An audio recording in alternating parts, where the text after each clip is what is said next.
అక్రమంగా అరెస్ట్ చేయడం ఎంతవరకు కూడా సమంజసం కాదు.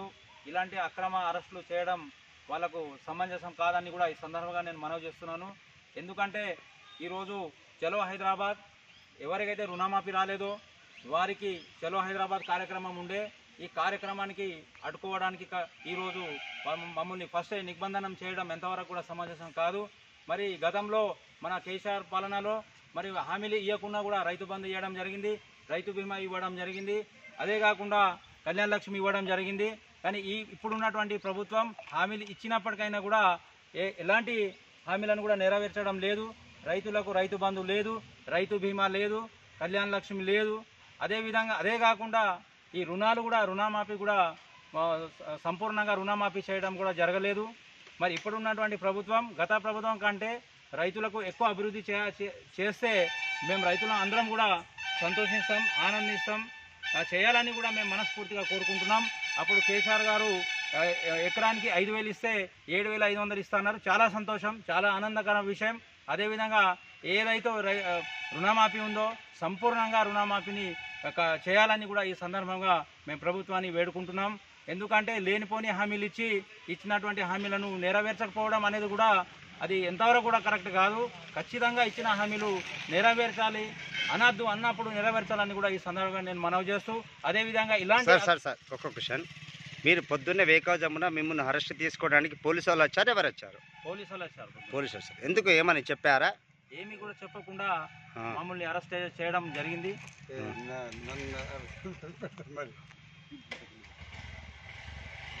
ఏమి చెప్పకుండా కూడా అరెస్ట్ చేయడం జరిగింది. పోలీస్ స్టేషన్ పోయిన తర్వాతనే మాకు తెలియడం జరిగింది, మీరు హైదరాబాద్ వెళ్తుండ్రట. ఎందుకు సార్ మరి అరెస్ట్ చేయడం జరిగిందంటే, మరి మీరు చలో హైదరాబాద్ కార్యక్రమానికి వెళ్తుండట, మీరు రైతు కాబట్టి మిమ్మల్ని అరెస్ట్ చేయడం జరిగింది అని చెప్పడం జరిగింది. సరే, మరి అక్కడ తీసుకెళ్లారు రైతులు ఏమైనా మీకేమైనా సపోర్ట్గా ఉన్నారా, లేకపోతే వాళ్ళు ఇప్పుడు వాళ్ళ గవర్నమెంట్ ఉంది కాబట్టి వాళ్ళు మీకు అక్రమ అరెస్టులు చేస్తున్నారు, మీ బీఆర్ఎస్ ప్రభుత్వంతో మీరు సింగిల్ చైర్మన్గా కొనసాగుతున్నారు, అయితే మీకు అక్రమ మీతో పాటు ఎవరైనా బీఆర్ఎస్ నాయకులు అరెస్ట్ చేశారా, మిమ్మల్ని ఒకరిని చేశారు? గతంలో నేను రైతు సమన్వయ సమితి ప్రెసిడెంట్ ఉన్నా, అప్పుడు రైతు బంధు చెక్కులు కూడా ఇవ్వడం జరిగింది.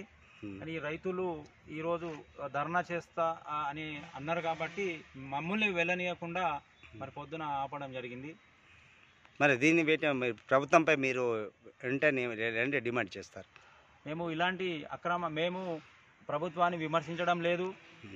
ఏదైతే హామీలు ఇచ్చిందో అదే హామీలను నెరవేర్చాలంటున్నాం.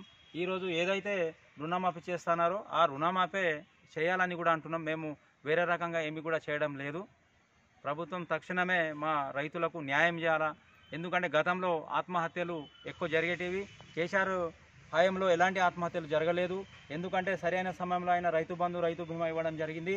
గతంలో పోల్చి చూస్తే బ్యాంకుల చుట్టూ తిరగంగానే ఆ బ్యాంక్ మేనేజర్లు కూడా తింపి వాళ్ళకు డబ్బులు వచ్చే సమయానికి ఆ విత్తనాలు దొరకకపోతుండే, వర్షాలు పడకపోతుండే, వర్షాలు పడక ఎంతో పంట నష్టపోయి అప్పులై ఆత్మహత్యలు చేసుకున్నటువంటి పరిస్థితి.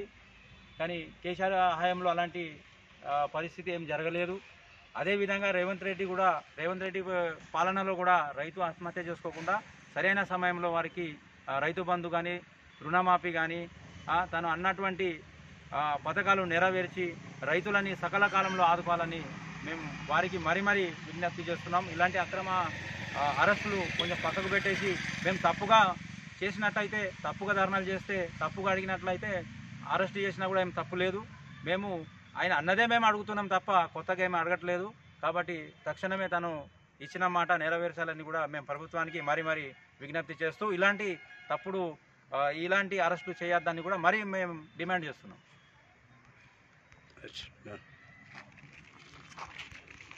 వీళ్ళందరూ రైతులుగా